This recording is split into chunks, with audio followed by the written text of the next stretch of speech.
ان کے اور عمران خان دونوں کے کاغذات نامزدگی مسترد ہوئے ہیں. اس کے علاوہ عائشہ گل علی اور بھی شامل ہیں.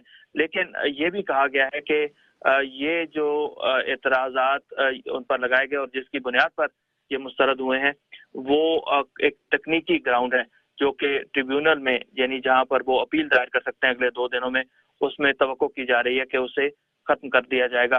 اور وہ الزامات جو کہ خاص طور پر سابق چیف جسٹس نے عمران خان پر لگائے تھے کہ وہ اپنی ایک مبینہ جو ان کی دوسری شادی تھی اور ان کی بیٹی تھی اس کے حوالے سے انہوں نے ظاہر نہیں کیا ہے, وہ ان کو مسترد کر دیا گیا اور ان پر کوئی فیصلہ نہیں کیا گیا.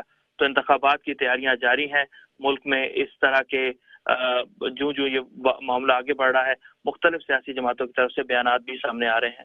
جی ہاں, یہ تو ایک عمل کا حصہ ہے, انتخابی عمل کا, اور جو قریب آتے جائیں گے ظاہر ہے اس قسم کے گلے شکوے بھی ہوں گے اور پھر صفائیاں بھی ہوتی چلی جائیں گی. بہت شکریہ محمد اشتیاق آپ کا.